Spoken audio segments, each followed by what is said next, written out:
Let's stay on the subject some more as the National Democratic Congress has taken a swipe at the Electoral Commission over the 5 missing components of the biometric verification device. Well, the minority in Parliament weeks ago raised alarm over 7 missing biometric verification devices and demanded a detailed report of police investigations, arguing that development could compromise this year's elections. But Deputy Chairperson in charge of operations of the Elections Management Body, Samuel Tete, at a media engagement said the allegations were blatant falsehood. However, after an IPAC meeting, Director of Elections and IT of the NDC, that's Omane Boama, said the explanation given by the Electoral Commission over the missing BVRs are untenable.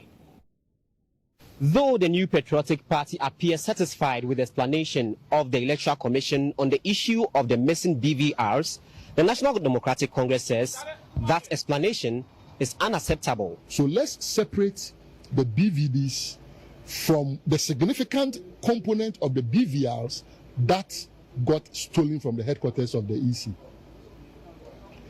The BVDs are the biometric verification devices. If you recall, the EC put out that no BVDs were missing. Today, the EC has informed us that, for instance, at Takwa in Swaim, they have some 5 BVDs missing. And the point they are making is that there was a mob attack.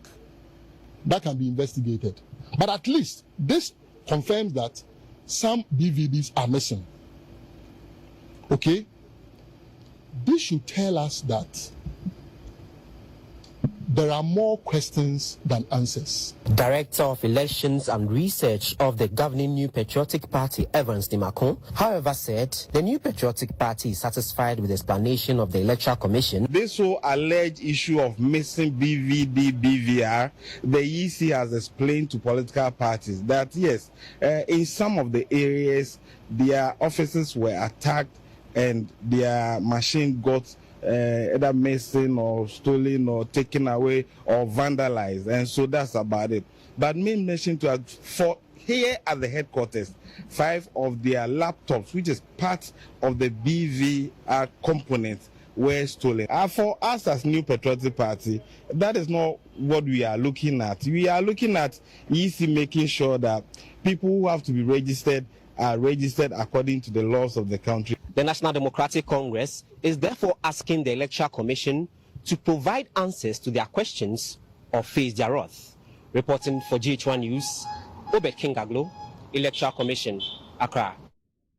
And my name is Kweku Tim, and I'm still staying on politics. The ruling MPP has taken on the flag bearer of the opposition NDC, John Dramani Mahama, over his claim the free distribution of laptops to some 1.3 million SHS students under the Ghana Smart Project is a ploy to solicit votes from Ghanaians. Former President John Dramani Mahama recently at a students' forum at Wisconsin University said the government initiated the policy to convince the students who are turning 18 to vote for the MPP in the December polls. However, reacting to comments by Mr. Mahama, the Director of Communications and spokesperson for the 2024 Baumia campaign team, Dennis Miracles Abuaje, described the former president as a hypocrite and one filled with sheer bitterness against beneficiaries of the free SHS. While Miracles Abuaje was speaking at the maiden news conference by the campaign team of Baumia for President 2024 here in Accra.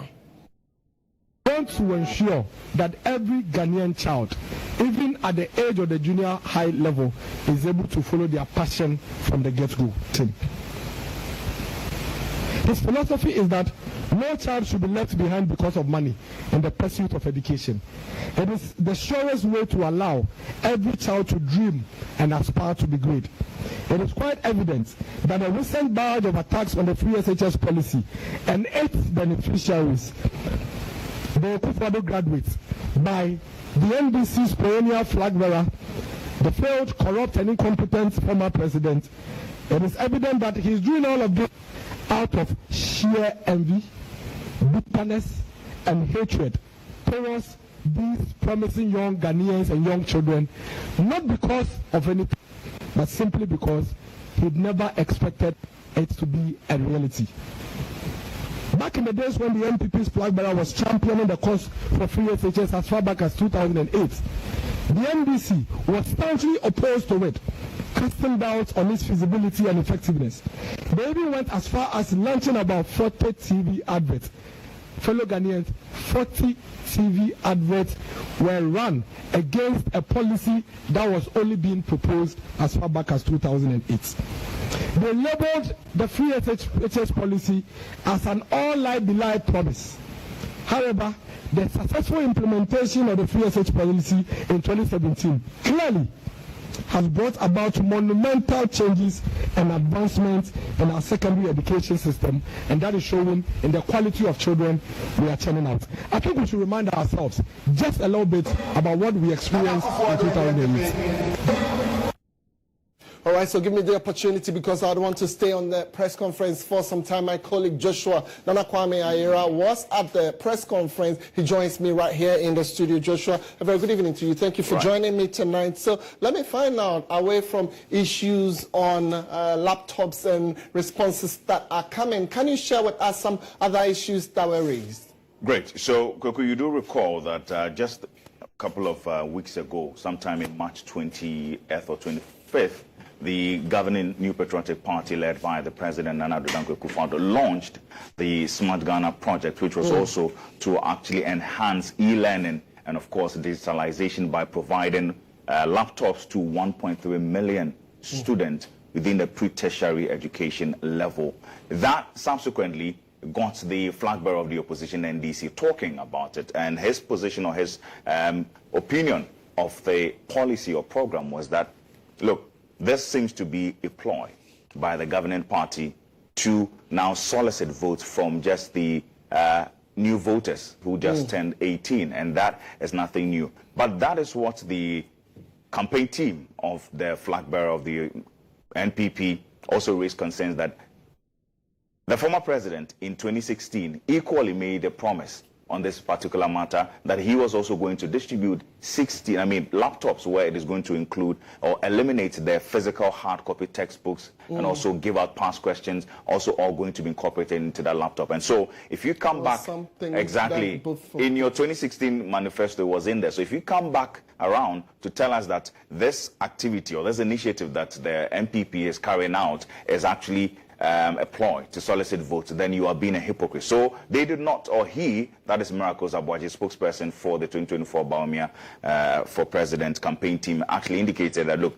the former president is being hypocrite and better against free SH policy. Let me just hit straight. I mean, you put a question across on the running mate issue for Baumia. I mean, some names are coming up. Did you get some answers? Very well. I mean, right after the presentation, a lot of us were expecting as to when there would be the announcement of a running mate for the flag bearer. But when I put the question across to the spokesperson, he discounted or discredited any rumors that we may have heard as to who is leading the list. But he says that the flag bearer of the NPP needs more time to decide on the candidates that he would want to present, as they are not under pressure. They are not under pressure to actually come up with any names. They don't feel the urge that, look, former president has already announced his running mate, so you quickly also do same. They are going by their own calendar, their own time, and their own pace. And so that is contrary to reports that by April or May, there will be an announcement of the preferred candidate as running mate for the Joshua, you just hold on a little bit because I just want them to I got my producer,